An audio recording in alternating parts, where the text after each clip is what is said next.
Righty then, after a shaky couple of pre-season results, including one which was the academy, which Ten Hag wasn't even in charge for, which has sort of been lumped in on him as well. We are back in Manchester as we face French side Racing Club Lens. They don't appear to be a game that's going to matter too much at all, I don't believe, in our preparations. I think this is just sort of a say hello to all of the fans. Hopefully, unveil Rasmus Hojlund, although I don't think he will take part in the game. But these remaining two games, Lens at Old Trafford, Bilbao in Dublin, I think you'll see both sides, what we would call a first half and a second half side across pre-season. I think you want to see both of those across both of these fixtures. I've gone to select my 11 and I'm going to go with the strongest 11 for this game, but it wouldn't surprise me in the slightest if this was a heavily rotated side, which was sort of like a bit of a blend of both of those sides. Lens' last six has also been a little bit of a mixed bag. They have won 2, drawn 3, lost 1. They're currently coached by Frank Haise, who had a very good season in 22-23 with them. By their standards, they finished second to PSG. There's only 1 point difference in it, which I think people probably be surprised to learn. A lead that PSG were extremely lucky to hold on to. And it could have been quite embarrassing with the array of riches that Paris have got if they failed to win the league. They seem to recruit extremely smart, and they only seem to sign players that step into the system with an absolute minimum of force. They play a 3-4-3 or a 3-4-2-1, but it does change occasionally. And on the ball, they move around a little bit. It can look like a 3-1-2-1-3 at times, and they look to cram more and more men into midfield when they can. Allows their build-up to be nice and smooth, and they will look to overload centrally, and they will look to try and pass Manchester United.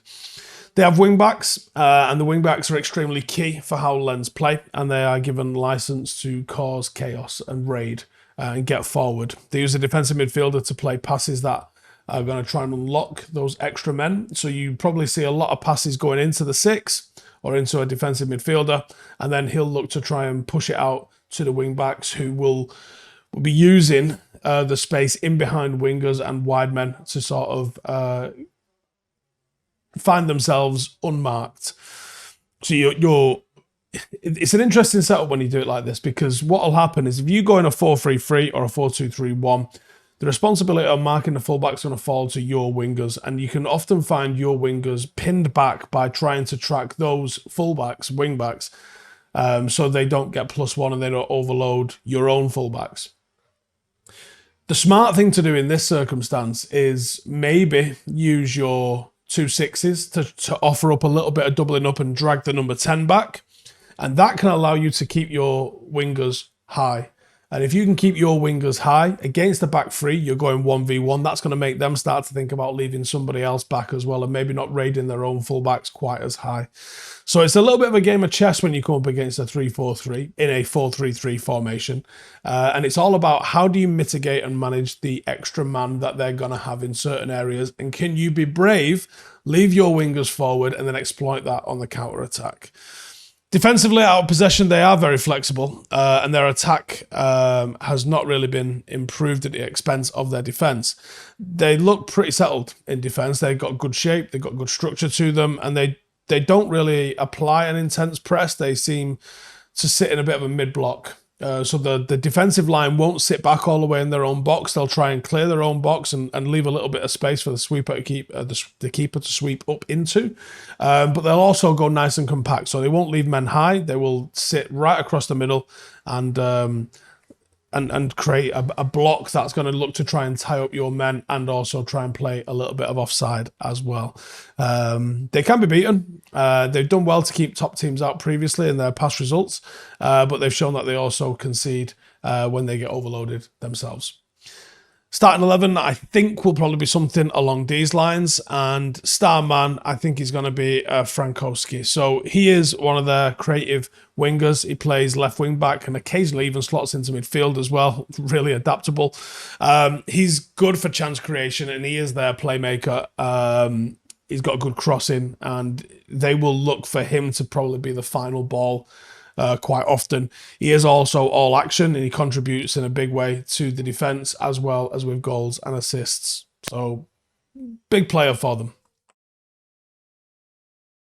With the football season just around the corner, Paramatch UK are offering new customers the opportunity to get £40 in free bets with your first £10 bet. To claim this offer, simply create a Paramatch account and opt in to the promotion. Place a £10 bet on any football market of odds of even or above within 7 days of opening your account. Full terms and conditions do apply, and all the links will be in the description below. Thanks to Paramatch for sponsoring this video. United's match winner, Marcus Rashford, because I think the opportunity for United is to cheat, and for someone to cheat, and I think Marcus Rashford is the one that gets to cheat. He doesn't get the defensive responsibility. He's the one that's going to be looking to penetrate, and he's the one that's going to stay high, and he's going to be the one that stays wide, and he's going to be the one that hopefully takes the game to them and slows them down when they're trying to attack as well. Outside of that, to beat them, United have got to win the midfield battle, which I think they can do. Personnel-wise, they absolutely can do, but numbers-wise, they're up against it. So that's going to be key. They're going to try and overload you in the centre. Can you work hard and prevent the overload? Close down the distance, make passing a bit of a chore for them by energetic pressing. See us win the ball back in key areas, and you will stop the overload. You got to pick a right pass, be key with the passes. Chances aren't going to come easily against them, even at Old Trafford, but I do believe that we have the quality to get a positive result against them.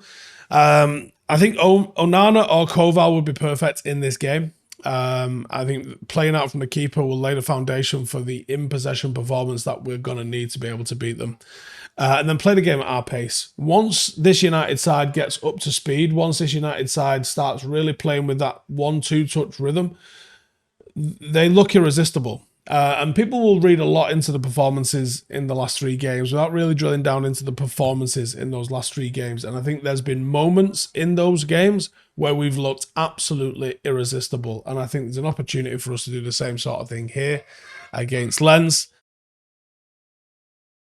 If you're comfortable on the ball, you'll look good in this game. And Lens will give you the opportunity to look good in this game because they're not going to press you. So take advantage of that, move the ball quickly, and have some shots. Know what I mean? Anyway, thanks for tuning in. Make sure to check out today's sponsor in the description below, and I'll see you in the next one. Laters.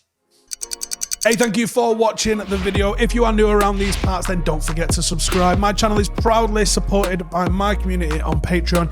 If you'd like to get a little bit of extra content, a Discord group, meetups, 5-a-side games, weekly podcasts, behind the scenes, and even an occasional bit of transfer news as and when I get it, then for the price of a pint, you can show your appreciation for the content that we make and get some goodies for doing so as well. Check the link in the description or click the button right here. You'll also find all of my socials here too if you want to follow me on any of those platforms. Nice one.